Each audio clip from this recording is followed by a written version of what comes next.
बता दीजिए। अच्छा, रामजी लाल सुमन जी का जो कहने का मतलब था, उनके नाम में भी राम है। हाँ। अगर आप उनको गाली देना चाहते हैं, राम जी को गाली देना चाहते हैं। अब राम जी सुमन को राम की तुलना मत करिए भाई, प्रभु राम से तुलना मत करिए। आप सुन लीजिए, नहीं ऐसे मत करिए। किसी के नाम में राम हो तो प्रभु राम के समकक्ष ले जाकर खड़े नहीं कर देंगे। रुक जाइए, अरे रुक जाइए धर्मेंद्र यादव, रुक जाइए।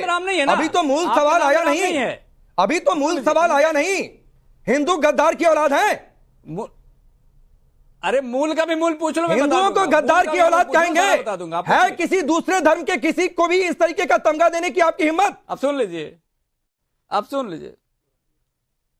अब राकेश जी सुनिए ना। सुब्रमण्यम स्वामी भारतीय जनता पार्टी के वरिष्ठ नेता और सांसद रहे थे। हाँ। उन्होंने कहा था कि मोदी देश के साथ गद्दारी कर रहे हैं। अरे सुब्रमण्यम स्वामी से आप ट्यूशन लेते हैं? आपने डिबेट किया था? सुब्रमण्यम स्वामी से आप ट्यूशन लेते हैं? और मेरे डिबेट का टॉपिक क्या होगा? सपा के हेडक्वार्टर से तय होगा। धर्मेंद्र यादव, मैं अपना सवाल दोहरा रहा हूँ। मैं अपना पत्रकार बनिए। नहीं, आप ही नेता बनिए, पत्रकार मत बनिए। और पत्रकारिता का इतना शौक है तो नेतागिरी छोड़िए और आकर न्यूज चैनल ज्वाइन करिए। सुनिए धर्मेंद्र यादव, मैं अपना सवाल दोहरा रहा हूँ। आपके नेता कह रहे हैं हिंदू गद्दार की औलाद। सुनिए, आपके नेता कह रहे हैं हिंदू गद्दार की औलाद है। आपके अंदर हिम्मत किसी दूसरे धर्म को इस तरीके का तमगा देने की? जब देश के प्रधानमंत्री को गद्दार बोला गया। मैं आपसे पूछ रहा हूँ, ना अभी कहीं जाकर छिपिए नहीं। सवाल नहीं, जो सवाल है उस पर टिके रहिए। उसके बाद आपको अनइंटरप्टेड समय जितना कहेंगे उतना दूंगा। अनइंटरप्टेड समय जितना कहेंगे धर्मेंद्र यादव आपको दे दूंगा। मेरा सवाल का जवाब दीजिए। हिंदू गद्दार की औलाद है हिम्मत किसी और धर्म के किसी इंसान को ऐसा कहने की आपके अंदर? मैं आपसे कह रहा हूं, मोदी जी हिंदू हैं कि नहीं है? मैं आपसे पूछ रहा हूं हिंदू गद्दार की औलाद है? मैं आपसे पूछ रहा हूं, मैं हिंदू गद्दार की औलाद हूं? उनको गद्दार क्यों कहा? मैं पूछ रहा हूं कि हिंदू गद्दार की औलाद है? धर्मेंद्र यादव, या हिंदुओं से इतनी चिढ़ है आपको? क्यों नहीं पूछा? नहीं चाहिए वोट आपका, और इसीलिए नहीं, हिंदू गद्दार की औलाद है इसका अयोध्या नहीं है, इसलिए राम मंदिर से दूरी है आपकी। मतलब सवाल है, गद्दार बोल रहे हैं भाई। वो सुब्रमण्यम स्वामी प्रधानमंत्री गद्दार बोल रहे हैं। मैं आपसे सुब्रमण्यम स्वामी पर पूछ रहा हूं, मैं आपसे सुब्रमण्यम स्वामी पर सवाल पूछ रहा हूं। हाँ, क्यों नहीं पूछोगे? सुब्रमण्यम स्वामी क्यों नहीं पूछोगे? क्यों आप तय करेंगे क्या? बारे में नहीं पूछोगे? आप तय करेंगे क्या? आपके लिए सवाल नहीं, सवाल सपा के दफ्तर से लिखकर आएगा क्या? नहीं, ये राष्ट्र का सो नहीं। चलिए, नहीं बोलेंगे आप, मुझे पता है। रुक जाइए, क्यों नहीं लिखे? अभी आऊंगा ना कि जिन राणा सांगा ने, नहीं, राणा सांगा की वीरता के किस्से अगर थोड़ा सा पढ़ लिए होते प्रोफेसर साहब, तो मुझे एक प्रोफेसर को बुलाकर यहां पर स्टूडियो में खड़ा नहीं करना पड़ता। लेकिन चूंकि मसला एक योद्धा का है, इसलिए मैं अमू साहब आपके पास आता हूं, उसके बाद कपिल जी आपके पास आऊंगा, और तब आरपी सिंह। रुक जाइए, रुकिए देश के साथ। अरे रुक जाइए भाई, कौन गद्दार है ये आने वाले समय में तय हो जाएगा। नहीं करने देगा अमू साहब, राणा सांगा को ये कह रहे हैं गद्दार, जिन्होंने करीब 100 लड़ाइयां लड़ी। बाबरनामा में जिसका जिक्र है, अकबरनामा में जिसका जिक्र है, वीरता के न जाने कितने किस्से हैं। राजपूत समाज को आगे लेकर चले, आप तो हैं उस समाज से, क्या कहेंगे आप? बताइए जरा इनको, धर्मेंद्र यादव को। राणा सांगा पहली बात तो केवल राजपूत समाज का शासक नहीं था। वो हिंदुस्तान का शासक था, मेवाड़ का शासक था। और राणा सांगा के सेनापति के रूप में हसन खां मेवाती उनके सेनापति के रूप में काम करते थे।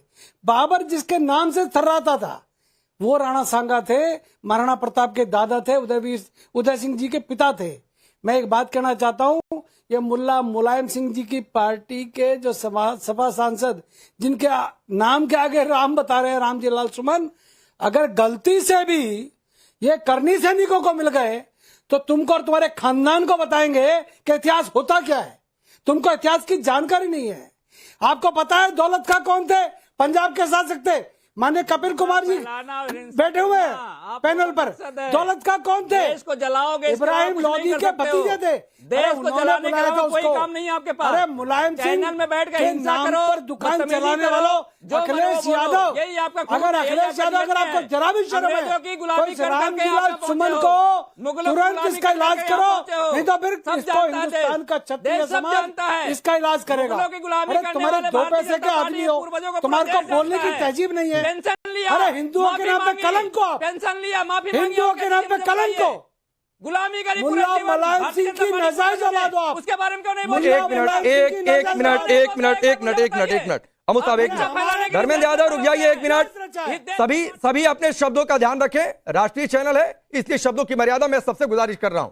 और सबसे मतलब सबसे पैनल पर 6 मेहमान हैं और सबसे मैं कह रहा हूं, और बारी बारी से धर्मेंद्र जी आप प्रोफेसर हैं सर, क्लास में सारे बच्चे एक साथ नहीं बोलते हैं, तो जिसकी बारी होती है वही बोलता है, और किसी प्रोफेसर को ये डेकोरम ना सिखाना पड़े मुझे। आपकी जब बारी थी आप बोल रहे थे, अमू साहब सुन रहे थे, अमू साहब बोल रहे तो आप सुनिए, इतने बौखलाइए नहीं, इतने बौखलाइए नहीं, रुक जाइए, अभी रुक जाइए, अभी आपका एक राजपूत से सामना हुआ ना, रुक जाइए, अभी रुकिए, नहीं क्यों रोकूं भाई, कुछ गलत होगा तो रोकूंगा, गलत होगा तो ठोकूंगा, रुक जाइए। प्रोफेसर बनाया किसने? किसी को गाली उन्होंने नहीं दी है, एक शब्द गलत था उसके लिए मैंने टोका, एक शब्द गलत था टोका, रुक जाइए। अब आइए प्रोफेसर साहब, आप प्रोफेसर हैं, एक आपको हिस्ट्री का लेक्चर सुनाता हूं। मुलायम सिंह की पार्टी के लोग केवल मुसलमानों का पक्ष जानते हैं, मुसलमानों का इतिहास जानते हैं। अमू साहब आ रहा हूं, हिंदुओं का अमू साहब रुक जाइए, ये प्रोफेसर है, शायद एक प्रोफेसर की भाषा समझ ले। अब कपिल जी मुझे बताइए, मैंने तो थोड़ा बहुत रिसर्च किया, आप तो इतिहास के बड़े जानकार हैं, और जरा वो ग्राफिक्स भी डाल दीजिएगा स्क्रीन पर, किन किन किताबों को जिक्र है, बाबरनामा, अकबरनामा, अन्नल्स एंड एक्टिविटीज, तारीख फरिश्ता, वीर विनोद, इसके अलावा कितनी लड़ाइयां इन्होंने लड़ी। ऐसे राणा संगा गद्दार होते हैं क्या? फिर वीरता की परिभाषा जरा समझाइए इन्हें। देखिए, पहली बात होती है कि अगर हर कोई इतिहास लिखने लगे और हर कोई ये कहने लगे कि इतिहास के पन्ने हैं, तो फिर एक इतिहासकार की जो एक क्षमता होती है उसकी जरूरत क्या है समाज में? फिर तो पानवाला भी अपना इतिहास बता देगा, नाई भी अपना इतिहास बना देगा, हर कोई इतिहास बता देगा जिसने इतिहास नहीं पढ़ा। एक इतिहासकार जो है, कि हिस्टोरियंस क्राफ्ट कहलाती है चीज, कि 6 साक्ष्यों को सामने रख करके फिर तय करता है कि क्या चीज क्या है, उसको लेकर के।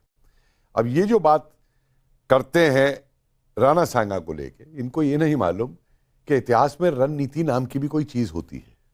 जनरल मैनेक्शा ने भी 6 महीने मांगे थे इंदिरा गांधी से युद्ध की तैयारी करने के लिए, और जब बाबर आक्रमण बढ़ रहा था हिंदुस्तान की तरफ, तो राणा सांगा को भी अपनी तैयारी करनी थी, और किस तरीके से क्या रणनीति अपनाई। रूसी नेपोलियन के खिलाफ ये सेकेंड वर्ल्ड वॉर में लगातार पीछे हटते चले गए थे, तो आप कह देंगे रूसी कायर थे। अपनी उस रणनीति से उन्होंने क्या ठोका जर्मनी को, क्या ठोका उन्होंने नेपोलियन को। लेकिन ये इतिहास की रणनीति, और इनको मैं भी नहीं समझ सकता, क्योंकि जो व्यक्ति उस समय सेना का कमांड कर रहा है, जो व्यक्ति उस समय लड़ रहा है, उसकी क्या रणनीति होगी, वो क्या रणनीति बना करके चल रहा है, आगे पीछे कदम लेना, दाएं लेना, बाएं लेना। और बाबरनामा के अलावा ये कहां मिलता है? ये कहते हैं कि इब्राहिम लोदी को के खिलाफ बुलाया था राणा सांगा ने, और मैं तो कहूंगा अगर इब्राहिम लोदी से लड़वाया था तो बड़ी अच्छी बात की थी कि जब तक तू इब्राहिम लोदी से लड़ रहा है तब तक अपनी मैं तैयारी कर रहा हूं। खनवा में सामना किया नहीं किया फिर जाकर के उसके बाद के अंदर पूरा लेकर के। तो ये इस तरीके की बातें इतिहास के अंदर। अब मैं बता रहा हूं, एक ही इनके प्रवक्ता थे समाजवादी, परसों मेरे साथ एक डिबेट में कह रहे थे इतिहास को भुला दो, इतिहास को भुला दो। तो मैंने ये जवाब दिया था कि देखिए, आप ये इतिहास भुला सकते हैं कि मुलायम सिंह यादव जी को इमरजेंसी के अंदर इंदिरा गांधी ने जेल में बंद करवा दिया था, लेकिन इतिहासकार होने के नाते मैं कभी ये नहीं बुलवाऊंगा कि मुलायम सिंह यादव जी को जेल में इमरजेंसी में बंद किया गया था। आप भले ही राहुल गांधी से हाथ मिला लें, सोनिया गांधी से हाथ मिला लें। और एक चीज और समझ लीजिए, इसमें राजनीति है, इसमें इतिहास नहीं है। ये औरंगजेब को दोबारा जिंदा किसने किया? आबू आजमी ने किया। उसके सपोर्ट में उतरे अखिलेश यादव। अब ये सुमन क्या कह रहे हैं, ये कौन सी पार्टी के हैं? दोनों एक ही पार्टी के हैं, फिर इनके पक्ष में उतरे ये। ठीक, तो ये जो दूसरों को दोष दे रहे हैं कि बंटवाना चाहते हैं, मेरा मुस्लिम समाज से अपील है तो कह रहा कि ऐसे लोगों को समझें कि ये लोग क्यों बंटवाना चाह रहे हैं, कि बंटवाने का भुखड़ा मर रहे हैं बीजेपी के नाम पे। और आज ही मेरा सवाल ये है कि राणा सांगा पर जो कहा सो कहा, आप कह रहे हैं सारे हिंदू गद्दार की औलाद हैं। नहीं, सिर्फ समाजवादी नहीं है भाई। हाँ राकेश जी, देखिए मैं अपने एक शेर के माध्यम से शुरुआत करना चाहता हूँ। देखिए, वो समुंदर को खंगालने में लगे हैं, हमारे अंदर हमारी कमियां निकालने में लगे, जिनकी